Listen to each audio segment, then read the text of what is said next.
I want to welcome Amy and G here to the party. Welcome to both of you. Why don't we just quickly take a look at some of these poll results, a pretty high voting percentage here. So everyone, thank you for putting that up. So here we go, just quickly, and this is our small sample size here. Good to know people are spending more on these performance marketing sort of platforms, even with the economic downturn. I thought that would be a little more even. For those that are spending more, looks like social takes the cake here in terms of where you're spending more. I thought it'd be a little more even maybe in TikTok being a fad, but it looks like everybody here is a little more of the sentiment that TikTok may be more of a fad, but we are going to discuss all that and more. So let's jump in, and thanks again to both of you for joining us. I know you're really busy, lots going on. It's Thunderdome out there. We're just trying to survive. But let's do some quick introductions. Hi, everybody. I'm Drew Ianni from CDX, which is part of Techonomy Media, usually my partner in crime. Josh Campbell, the CEO of Techonomy, kicks us off, but he is luckily off on vacation. I hope to be soon. So Kendall is behind the scenes here. Thanks, Kendall, for producing the show and getting us going. We cover digital transformation here at CDX. Many of you have been at our events in the past. I hope I can see you all in person soon. But in the meantime, we've been doing some digital roundtables and things, and I think this is our 16th. So here we are, and we're talking about performance marketing, growth marketing, state of marketing, social, search, everything in between. And we have some fantastic panelists here. So G, why don't we start with you? Just quick introduction, name, rank, serial number. And then I also like to sort of mix in what's top of mind for you today as we jump in here. And thanks again. Sure. Thank you, Drew. My name is G, and I lead the digital team at Carat. What's top of mind is, I think, what's top of mind for most people here today. I think we see kind of two scenarios for our future, meaning 2021. One is a little more optimistic than the other. So those two scenarios are most top of mind. That's great. Amy, welcome, and let us know who you are. And I know you got a new gig, very exciting. But let us know who Amy Wiegler is, please. Hi, after 14 glorious fun-filled years at Viacom, I'm now at PBS. It's been a month and 4 days, not that I'm counting. And what's on my mind is what a crazy time to be starting a new job in the zombie apocalypse. Yeah, I couldn't agree more. But what an exciting place for you to be at PBS. I mean, arguably one of the best archives and ongoing production of content anywhere. So I know you just must be excited and tickled pink. Yeah, it's honestly, I've never felt like a job I've had is more important than the one I have now. The content is incredible. It's extraordinary. And there's a lot of pressure because if I don't do this job correctly, there will be a lot of people who won't have the opportunity to see the content. That's right. So yep. It's a very important job for me. Yeah, no, and I appreciate that you almost think of it as the public trust, which it is, right? And I know Ira Rubinstein, who came in there a little while ago to build digital product and get the digital strategy going, felt the same way when he took the job, and I think that's great. And it's funny, we're talking about content, and as probably many people heard, Sumner Redstone did pass last night, and is famous for saying that content is king. And here we are still talking about content and the importance of content, but we're going to talk a little bit about advertising and marketing today. I am a bit of an old digital media hound myself at BBDO and AKQA and some other places. So I apologize if the three of us start to geek out a little bit on media, but actually, hopefully, I do hope that happens and you all find it beneficial today. So let's just start kind of macro. I'm just looking here at some of the original forecasts for advertising growth pre-pandemic. We're around 6%, obviously election year and Olympic year, so things were pretty inflated. And I think some of the forecasts across the different agencies are looking at 12 to 15% decline. My question is, we know spending is down. but where are we like right now? You know, because a lot of those forecasts were probably written in Q1, maybe Q2 at you know, the most recent. So we're now into, you know, deep starting to get in here into Q3. Maybe this has lasted a little longer than some people thought. G, maybe we'll start with you just in terms of your clients and spending in the last, say, couple weeks, and even thinking ahead to the next couple weeks. What's the sentiment in regards to spending? Is it still, you know, pretty tight, or are there signs of things loosening up a bit? It varies, but we see a few different kind of instances. I think some of the earlier forecasts that you were citing, they are correct, but there's two sides of that equation that is less talked about. There is a part of the equation where media spend shrank because there was less money in the market. There's a second part of the equation where it shrank because we've had such a growth in search, social, and programmatic the last few years, and those demand-based channels typically get cheaper when there's less demand. So there was an overall contraction of dollars in market, even with the active advertisers. So two different functions. So if you, as an example, if you saw the Amazon ad revenue results by contrast, you see them bounce right back. Right? Because they had the composition of both the demand as well as the ability to retain kind of competitive bids in their platform. Interesting. And yeah, please go ahead. Finish your thought. Sorry. No. So I was going to say, kind of going into the back half of the year, there is that initial contraction that happened as a result of some of the demand being suddenly sucked out of the market. That seems to have rebounded to a somewhat pre-COVID levels. The question is whether we will see kind of the usual holiday spike that we see, that we're accustomed to seeing. I think we can all say that this is not going to be like other holiday seasons. So there's a little bit of that variable as well. That's great. And my quick follow-up to that would be, you know, sort of like digital transformation, which we cover at CDX, there's been a lot of this, okay, COVID has now forced everybody to accelerate their digital transformation, and will there be permanent sort of behavioral change? I'm thinking about the behavior of buyers, and whether it's you recommending to clients or clients proactively coming to you, do you think there will also be a bit of a permanent behavior change in terms of spending, because the focus in a COVID environment is let's go to performance?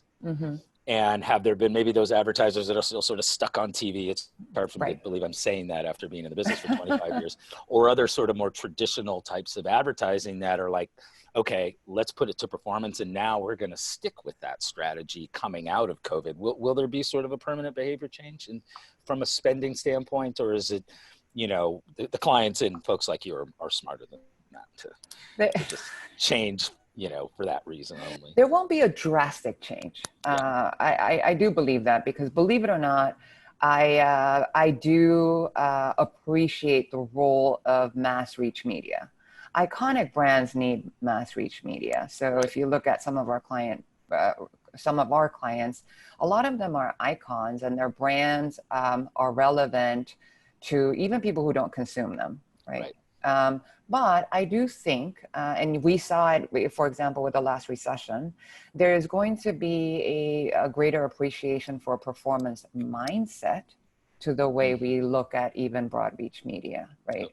And a greater appreciation for the accountability that mindset can add to all media. So I think that is going to change. I think that's a great point. And Amy, I'll transition to you here. I mean, just as an old media buyer, this whole idea that you want all your advertising to perform. It's not like, oh, well, you know, TV doesn't perform that well, but it's great and it's fun and it builds great brand. So of course it's this performance mindset, and we have things like OTT and, you know, sort of digital and targeting and micro targeting and television now too, right? With great companies like Simul Media and things like that.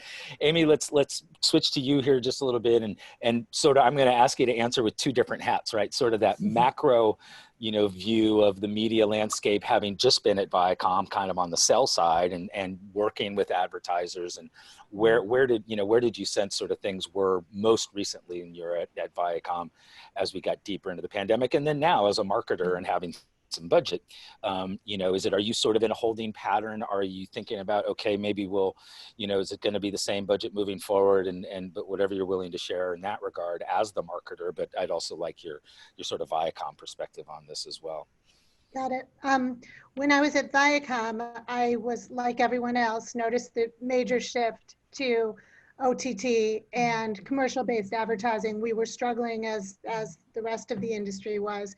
And there were opportunities in branded content and in social performance marketing that we were leading the charge on as far as the industry goes. And I think we did a really nice job there. I think it's funny when the idea that only digital or only social is performance-based is very backwards in its nature.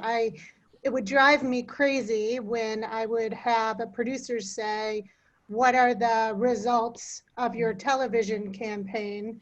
And maybe could we put a code that we could use for a Snickers bar, and if they buy the Snickers, using the code, we'll know how effective that buy is. And those kinds of conversations always made me laugh. And Snickers wasn't one of them. They're very smart marketers. Yeah.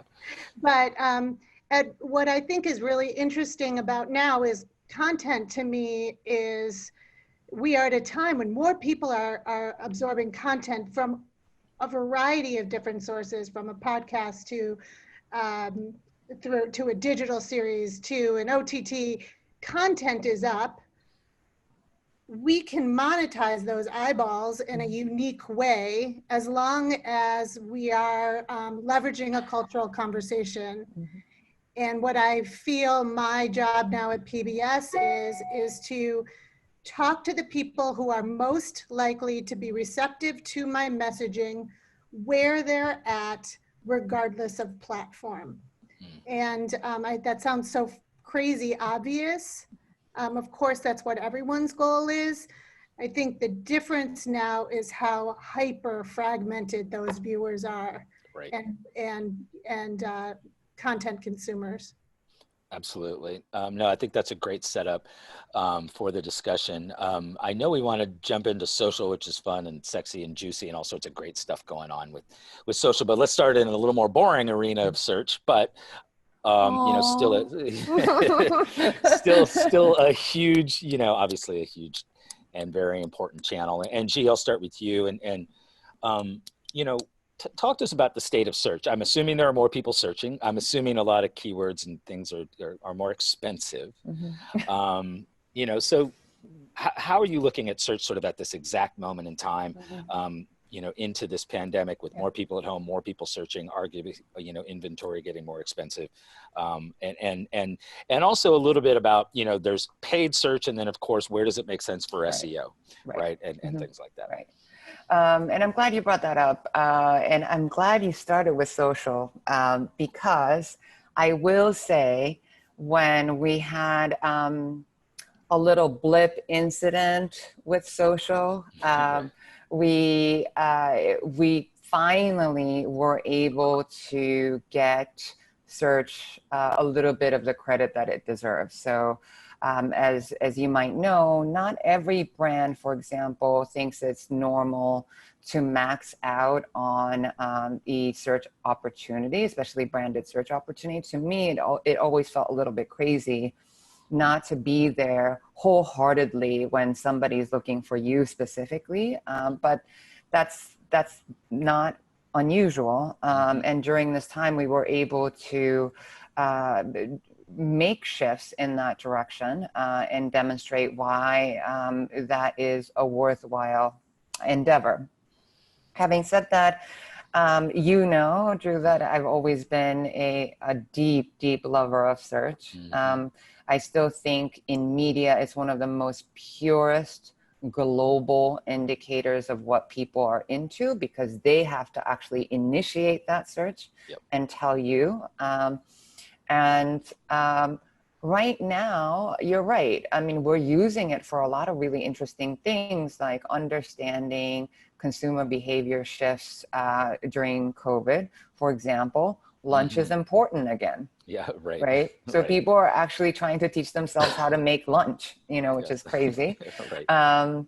And in it's now giving us the ability to talk about search in the context of it's not just about what happens in that search bar. Search is everywhere, right? There's alternative ways of searching. There's voice search that's growing. And it is still the biggest, the most important piece of content discovery, which is why I've become a fan of Pinterest, for example, and their willingness to invest so heavily in capabilities that were classically thought of as only search. And I think that that is where the world is heading for us. I honestly think that was a miss on some of our larger social platforms to not think about marrying those two. But hopefully that is my ploy to get our partners to do more of it. Right. And trust me, we will get to social and Facebook Yeah. boycotts and all sorts of things like that down the road. But well, let me ask you real quickly about, as a follow-up, G, we talked about yesterday in the prep call about, as a media buying agency, you're not necessarily sort of helping clients directly with SEO, but give me times where you would advise a client, you know what, you don't need to spend more money on paid search. I recommend that you invest more in SEO.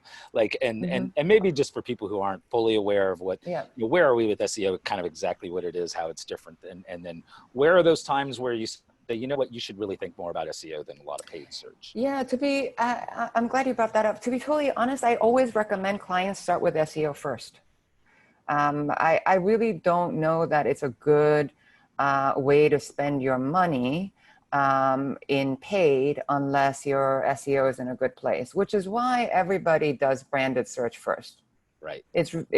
Your brand is organically going to show up kind of in a more competitive way, right? And if you think about the algorithms, what SEO really is in short is authority, is content authority. So for example, a great way to think about it is kind of, if you think of anybody who owns content, PBS being one of the most iconic brands known for content, the fact that when somebody's searching for like Ken Burns, right?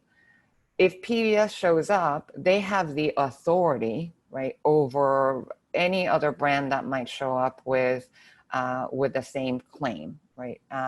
And that does amazing and beautiful things for you once you get into paid search, once you get into paid social. So content authority and authenticity is where we always tell clients to start before they start paying for the eyeballs. Interesting. Great stuff. Amy, so that's a good segue. Again, sort of both hats. So you're a great content marketer, right? You're at Viacom, and whether it's RuPaul's Drag Race or other great shows, and even the networks broadly, but particularly the shows. And now you're at PBS and Ken Burns and American Experience and great performances, and it goes on and on and on and on. Talk to us about how you use search at Viacom in terms of driving sort of content, either awareness, driving tune in. What did you use search for at Viacom from a content marketing perspective? And then how do you envision using it at PBS? And it's going to be less about PBS, the brand, I think more about specific types of shows and titles.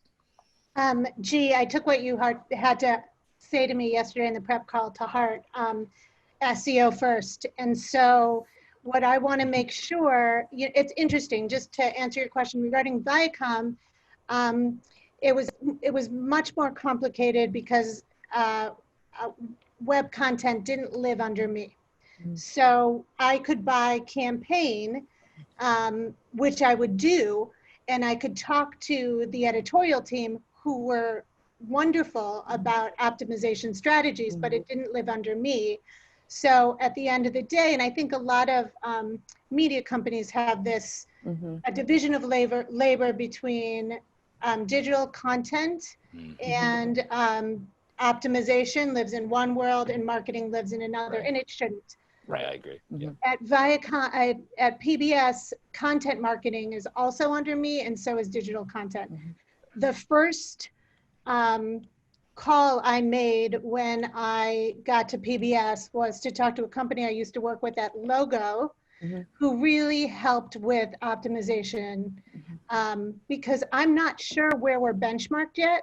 I know if we go and you look at Ken Burns now, we're first or second. WIDA, which is the producing station, is generally first. But I feel like there are a lot of very simple things we're going to need to do to get our house in order. And then I can start thinking about some paid search against that. But first and foremost, like you said, G, it's optimization first. And then you also have all of your affiliates to think about too, right? Some of the great stations out there that produce a lot of this content, right? Yeah, I always remember Sesame Street or Zoom was WGBH. I just couldn't remember that as a kid. It came up at the end, Boston, right? Yeah, GBH, WIDA, GBH out of Boston, WIDA out of DC, and NET out of New York are our three primary producing stations. And, you know, PBS is really a member organization. More than indeed. Indeed. And do you see also from a search perspective, I know it's part of your broader marketing remit, Amy, in terms of driving awareness of Passport and other subscription products or even, you know, donations, is that going to be part of your, you know, sort of broader marketing, you know, sort of priorities, and particularly with search for those paid types of things that you're offering? Absolutely. My goal, first and foremost, the shows, I feel, and our immediate launches. We have a show coming next month that is so important, and I will purchase against that. It's a election-based special, The Choice 2020, Trump versus Biden, and that one I will purchase. It's going to be expensive. So first and foremost, are we optimized? I'll work with my content team to make sure we are. I'll work with the frontline news team to make sure they feel that we're in good shape. I'll work with our agency to monitor us as well. And then I will start to spend against that. That's so great. First the shows, then the networks. Thank you for sharing that as a real world sort of stuff coming your way. That's fantastic. So before we leave the unloved and unappreciated search, let me just ask both of you, G, I'll come back to you, and then Amy, you know, talk to me about, you know, analytics, metrics, measurement tools, what are the best practices at this moment in terms of, you know, determining your ROI from search, and where are you getting? You're getting the best data directly from Google? Are there other software providers with either tools or programs that are helping you with either optimization and just analyzing your spending and the results? But G, how are you measuring ROI specifically for search for your clients? Oh, specifically for search. Okay. So, I mean, there's the top of the funnel. So we just talked about kind of areas that are harder to compete in, and those are non-brand or category terms, right? Like for example, to use Amy's example, election in and of itself, that term is going to be super expensive, right? But the exact search for the show or the producers, those are going to be cheaper. Those are at the kind of like the lower funnel, right? Yep. So for the way we look at it is there isn't any special tool, to be totally honest. The stuff that you do in kind of the upper funnel or the kind of to play in the category, what you're really watching to see is if that impacts or has any correlation to your lower funnel metrics. So your lower funnel metric is just going to continue to capture what it can at what's called an allowable cost, right? Because, you know, efficiency and scale have an inverse relationship. So you can have as much as you want as long as money is no object, and you can be as efficient as you want as long as scale is not an issue, right? But if you kind of like see your efficiency stay steady state, but you see your scale start moving, that means something you're doing up top is working. Right. And that's generally how we look at the relationship between those two. Search is also an amazing indicator of whether you are growing brand love, because even if you don't do upper funnel search or anything else, brand search sits there and it looks at how much it can go out and get of the most efficient thing. I don't know any marketer who's told me they have another paid lever that's cheaper or more cost efficient than than paid searches for branded search, right? Yep. So it can also tell you, oh, wait a minute, I'm having a spike in like branded search terms that I can go mine against. That means something up here is working really well. Right. That's great. And Amy, again, sort of, what did you use from an analytics and performance sort of standpoint while you're at Viacom? And then now that you're sort of, you got all the keys to the kingdom in your new role, right? Is there anything more that you're looking for as it relates to search analytics and ROI and tools you may consider, or is the data you're getting back from Google good enough, and whatever you'd like to share in terms of search analytics and ROI? Got it. The analytics that I used to use at Viacom back in my early days were much more aided by my agency, in all fairness. I used search at Viacom when I used it for buying lookalikes and tune-in. Yep. And pretty much that was it. With it's a tough discoverability platform for me, for programmatically for an individual show. People do type in, what should I watch? Right. There's no world in which I could compete. Right. Watch the choice 2020, but that's never happened. But I can buy lookalikes and I can buy tune-in. And tune-in, I generally will buy day of only. Because if it's not easy to find the time the show starts, people will give up. Right. So how do I measure success on that? It's my CPM. What am I paying? Am I decreasing that spend? Am I bidding against myself? Like, they're very simple metrics. And then asking my agency, can you please optimize this on my behalf? Sure. And we also got a question in the chat string there. What is tune-in? And I think for those less sophisticated out there in terms of deep sort of media content expertise, also I would say, what are lookalikes? Yeah. Tune-in is time to watch, what network, how to find it. So think about the times you've wanted to watch a show, you don't know what channel it's on, so you don't watch the show. So tune-in, I buy tune-in day of. So if you are trying to watch my show, you are served the information as seamlessly and easily as possible. And lookalikes are, if you watch CNN, if you watch Rachel Maddow, if you watch Fox News, this particular reporter, this is something that would appeal to you. I can bid against that so that my show ranks into someone's feed when they're looking up how to tune into one of those shows. So I'll buy lookalikes. That's great. Thank you for explaining that. Okay, Search, we'll put you in the rearview mirror. Let's jump into social. And we'll start kind of top line again. And Amy, I'll start with you this time. The state of social, and again, sort of the most recent experiences there at Viacom, and now as you come into PBS with, so many great things you could probably do in terms of social and building super fans and communities around these great content sort of tent poles. But what's that state of social for you? And then now at PBS, how do you envision using it as a marketing tool and building those great sort of fan bases and driving people towards subscription or giving money or passport or things like that? I had a blast at Viacom with social because they're really heavily fan-driven properties. I mean, RuPaul is RuPaul. Thank you to Facebook, Twitter, and Instagram. Those social was my most efficient way to buy super fans and turn them into ambassadors. I would super serve them with content that they loved, and they would market my show on my behalf.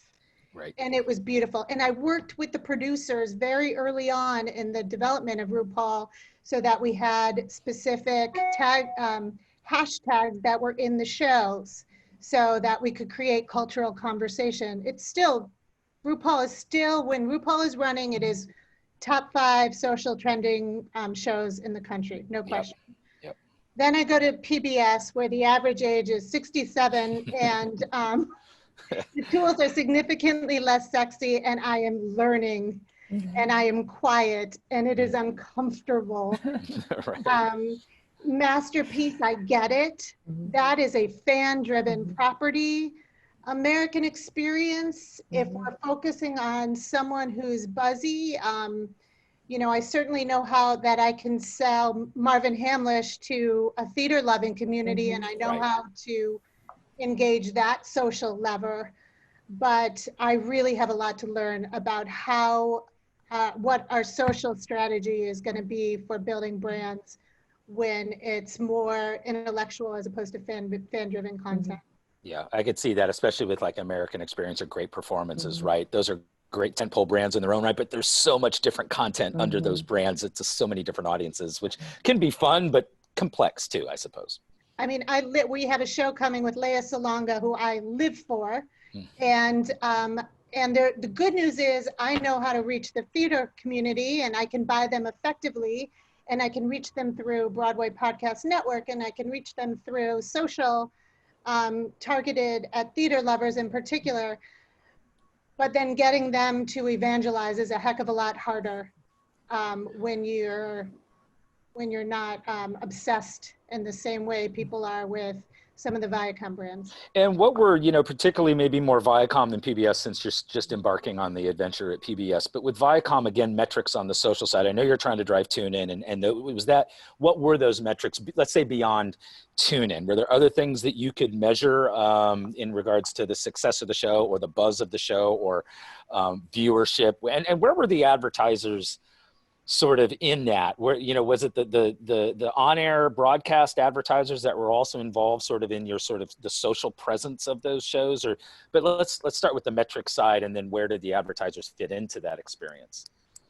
Got it. With Viacom, it was really all about leveraging cultural conversation.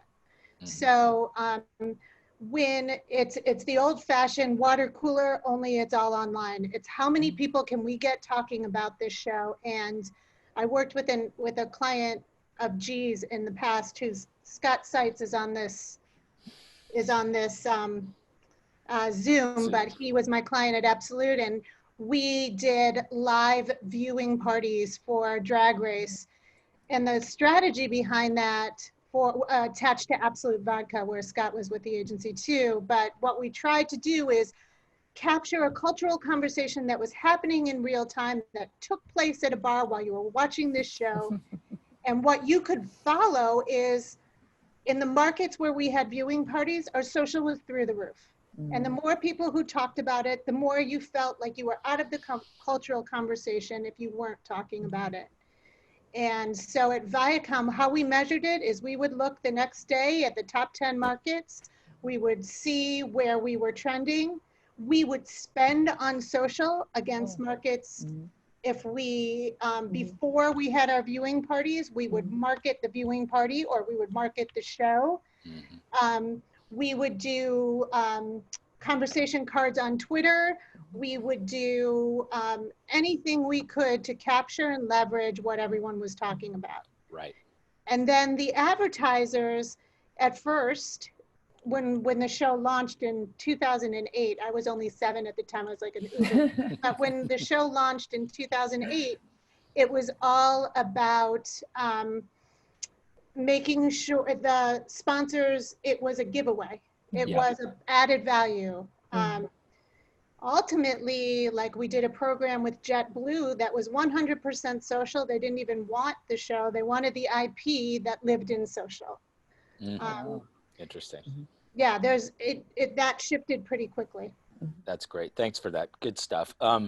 G, let's talk about social here, and maybe the question, G, I'll start with you before we dig in a little bit into the nuts and bolts and meat of social is, and I'll drag the question out because we didn't talk about it in advance and give you time to think about it. Where, in regards to the marketing funnel, and Amy, you can jump back into this at any time. Where is social, particularly with like influencers? It's like paid social advertising is one thing. Influencers talking about a brand is, they may be driving people into different parts of the funnel. So I'm curious where social fits into the funnel today, and we'd love to know where it goes moving forward. But is social top of funnel, middle of funnel, bottom? If an influencer is saying you should buy this and I go out and buy it, like, I mean, that's pretty darn close to the transaction.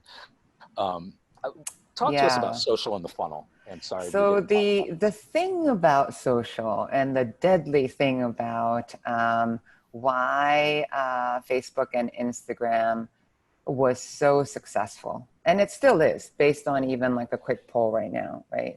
The very special superpower it has is the only channel I know that can run through the entire funnel. Right. Literally run through the whole thing by itself. Absolutely. Right. So especially when you look at a certain kind of demographic, and Amy spoke a lot about the Viacom demo, they legitimately might have better and better unique reach against a certain demo than anyone else has right now. If you look at like the pace at which they're either cutting the cord or have never done anything but stream, right?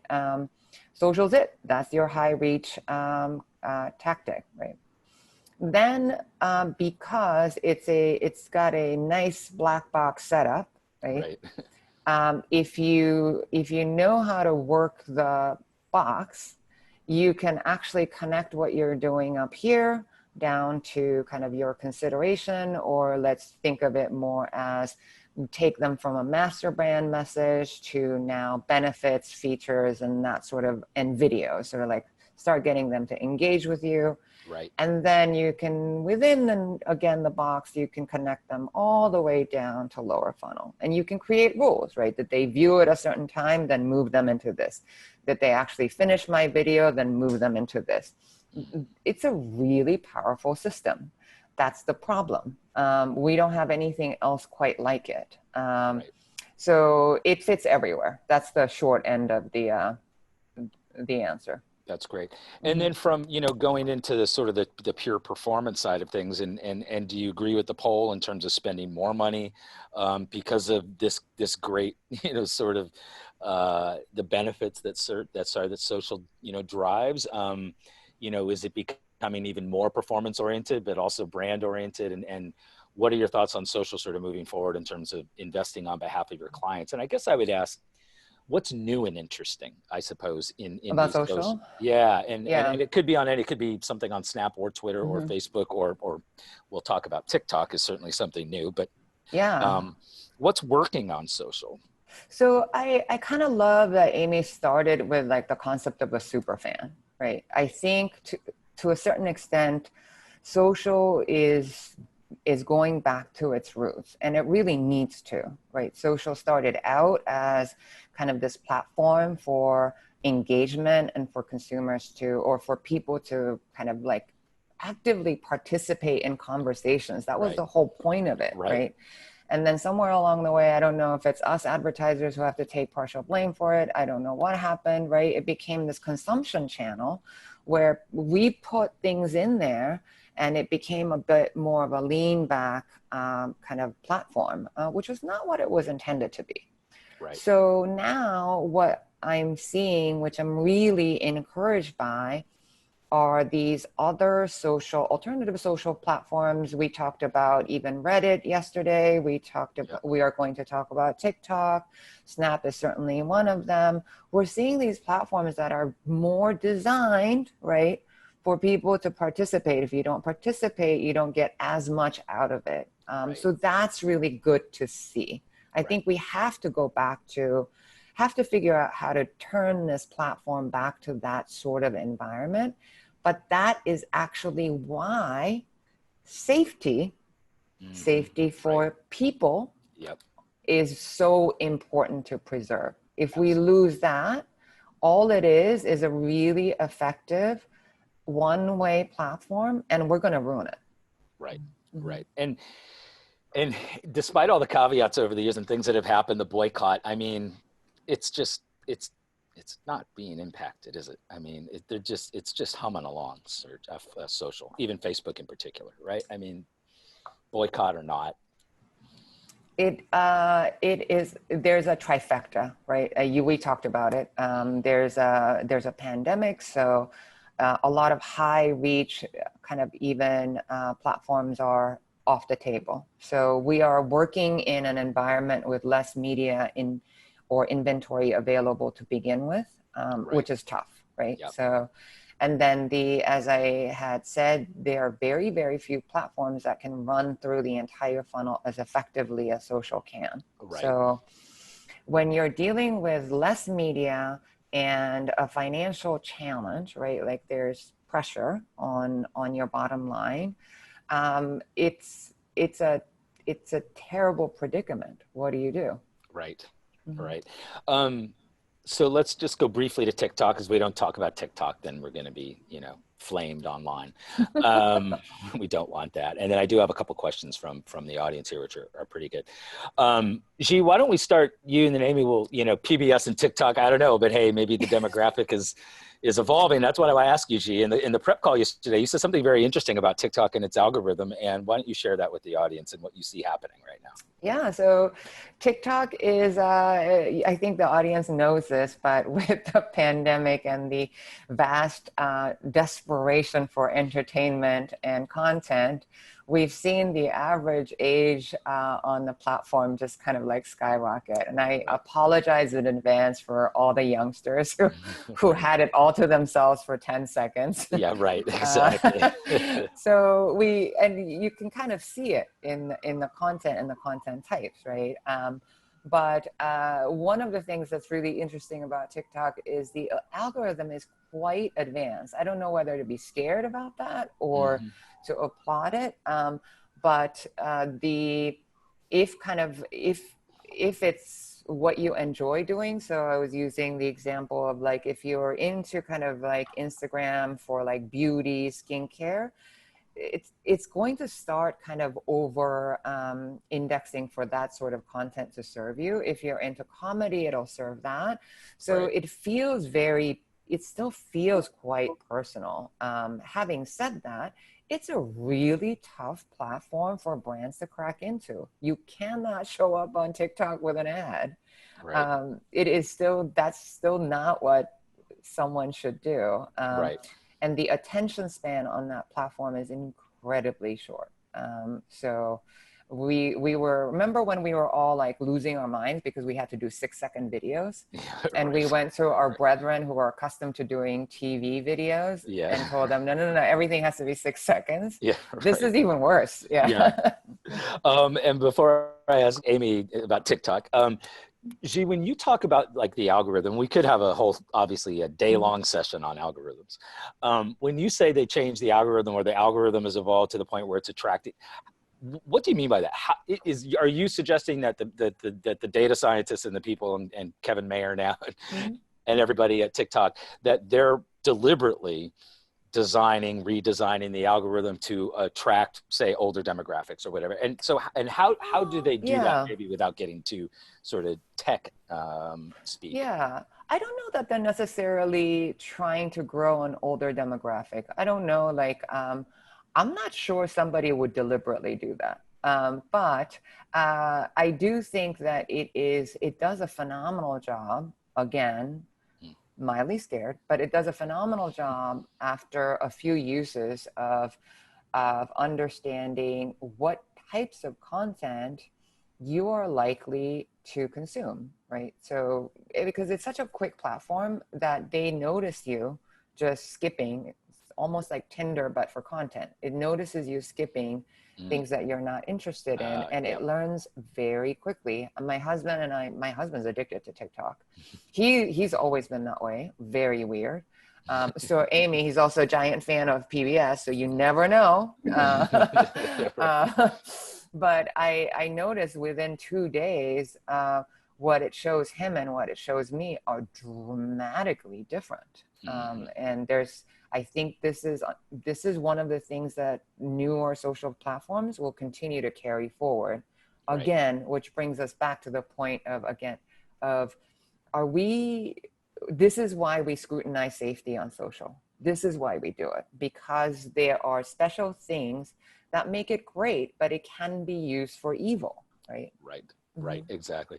Amy, both maybe was TikTok starting to get on your radar at Viacom, or was Musical.ly on your radar? And because obviously TikTok's heritage is Musical.ly, and TikTok and PBS. What do you think? Ken Burns is going to do. Yes. Honestly, Now the kind of reach, the kind of press that would get if Ken Burns is doing some kind of something.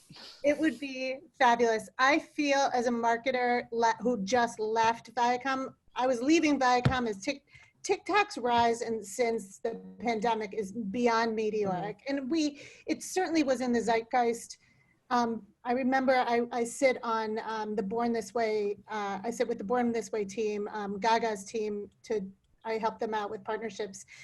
And they're like, do we need to be in this? I'm like, absolutely. You know, this is where the kids are. And I knew that this is where the kids are. Yeah. Now that I'm not at Viacom and there's this incredible tool, especially for content like Martha and Snoop or Drag Race, which it lends itself so beautifully to pure promotion, lose the branded partnership. Right. It is a joyous, joyous tool. How the heck I'm going to use that at PBS, I have no idea. I think it's in my instinct. I can't not play. As a marketer, toy, I can't ignore that toy. I have to. I think it might be where PBS shows a bit of a personality. Yeah, I think so. I think it would be fun to use TikTok as a tool for PBS to communicate directly with our viewers and our users. And I know there's always a goal to bring the overall demographic down a bit. And look, I mean, you have to be certainly careful with the kids, but all that kids programming you got, I mean, that could be a great fit into TikTok, I would think. Absolutely. Yeah. So we're getting up on time here. We could go for another hour. I want to squeeze a couple questions in here before, and we're gonna get down back into the nitty gritty here. Sort of two questions that I consider somewhat related, both from a gentleman named Dick. Dick, thank you for the questions. Do you see programmatic spending getting reduced given the future disappearance of third-party cookies? His second part is, what are clients doing to deal with ad blocking issues in terms of ads getting blocked and that data being blocked? Well, I would argue that third-party cookies going away is essentially, has the same effect, does it not? But let's just talk about whether it's, sort of third-party cookies going away or mostly going away. I'm not so sure about the ad blocking thing. I mean, we've been talking about ad blocking since I was sort of in the business, which is just my grays quite a long time ago. So this is nothing new, but let's talk about that sort of third-party cookies reducing, just how is this impacting, sort of advertising? And G, I'll start with you and then Amy.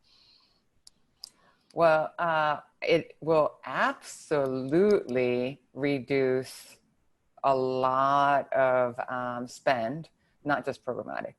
I don't think there is still a quite an appreciation for how serious the issue of the cookie death is. I think we've talked about it in some industry circles, but if you think about it, almost everything in our ecosystem was built on the third-party cookie. Sure. It is insane. So for example, if you don't have first-party data, you're probably in trouble, right? Right. If you, now having said that, there's obviously a plan. There's always been a plan with regards to the death of the third-party cookie. I will selfishly give myself a plug. Obviously, the work that Dentsu's been doing with M1 is a direct reflection of this day that we thought was coming. Right. We've been working on it for over 4 years, and it's finally now gotten people's attention. But the other thing that will inevitably happen is, unfortunately, there's going to be over-reliance and perhaps a premium on the partners who do have identity data, right? So you can all guess who those are. I think there is unlike kind of previous moments like this, there's a greater desire in our ecosystem, in our industry, to collaborate, which is very refreshing. I haven't seen that before in my career in digital. Usually, even amongst our partners, they're all competitive and they want to just murder each other. But this is very bonding. But it absolutely programmatic, display, mobile. You guys know what's coming with the death of IDFA on iOS. I mean, there's a lot of spend that is going to shrink until we figure it out. Right. And are there any, and it's an oversimplification to say cheat the Mhm. system or workarounds or anything like that. You know, if you don't have that first party data and you've really been relying on the third party stuff, the cookie, is there anything else you can do if you're a marketer or even other buyers out there in terms of trying to make up for that loss of data? And is it mostly going to impact retargeting, or is it just going to, is it going to impact things more broadly? We're going to impact everything. Yeah. Everything. And no workarounds here? There's zero workarounds. There's only really one workaround, right? It is to get to a first and second party data state, and get as healthy as possible in that area. So Yep. as you know, there's kind of a reason why there's data acquisitions have come at a premium. Again, selfishly, I will kind of like do the requisite plug that we bet on a PII based, 100% PII based audience data stack. Why did we do that? Because it gives us the ability to take cookies and convert them to an identity that is no longer a cookie, right? Because Yeah. that's what you need. So we're sitting on the ability to translate cookies into addresses, IDs, whatever other method will still survive in the future. That's the only path. The kind of the different legislations and the different privacy rules Right. are allowing. Yeah, that's great. Amy, you're in a nice world where you don't necessarily have to worry too much about advertisers and all those types of things. Although certainly She's people got first party data. Yeah, She's yeah, sitting pretty. yeah, yeah, exactly. But you know, any thoughts on that particular part of the landscape? No, you know, I've seen it in the past when things get more and more restrictive, marketers get smarter and more strategic. And buying the third-party data was a gift for a long time.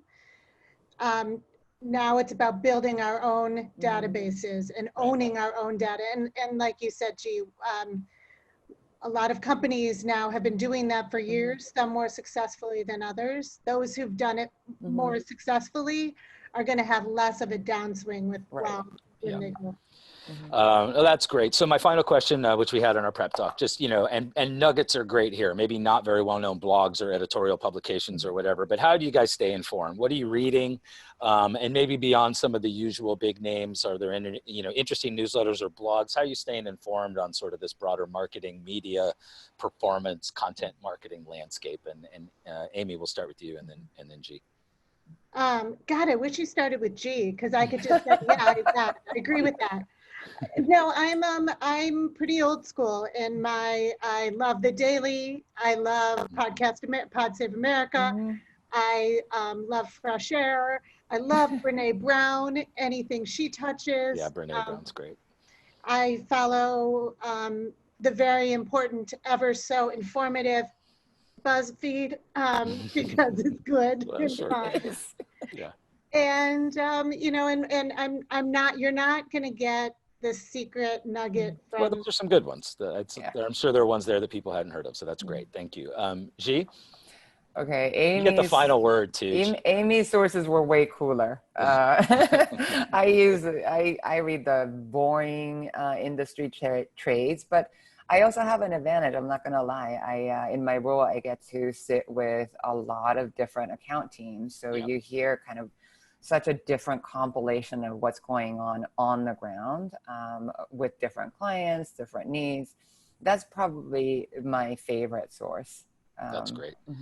That's great. Well, and I'm just hitting enter to all of the panelists here and all of the attendees real quick. I'm going to send you thinkwithgoogle.com. I was going to bring it up during search. This is something pretty new. Think with Google's not new, but they've got some new things in there. Retail category searches since the pandemic. It's specifically designed to track changes monthly, weekly, product categories, even geo, and then within product categories, what are the subcategories or sub words. So I think that's interesting. If you'd all geek out on this stuff, you'll have a field day and think with Google. So that's my one little bit of advice. Hey guys, thanks so much. We could easily go another hour. This was a lot of fun. And my plug for Techonomy, my parent company, and my cousins and my brothers and sisters, tomorrow they're talking about election interference. A great session tomorrow at 11 a.m. Go to techonomy.com and check that out. We're going to send it out on our network later in terms of promoting that session tomorrow. So, and we'll be back next week. We're going to talk about how Outfest, the great LGBTQ, has gone entirely digital, and talking with Vimeo and Hyundai and the founder of Outfest next week, Wednesday at 2. So that should be quite exciting. Amy and G, thanks again. Thank you. And thanks to everybody out there, and we'll see you next week, and stay safe and healthy.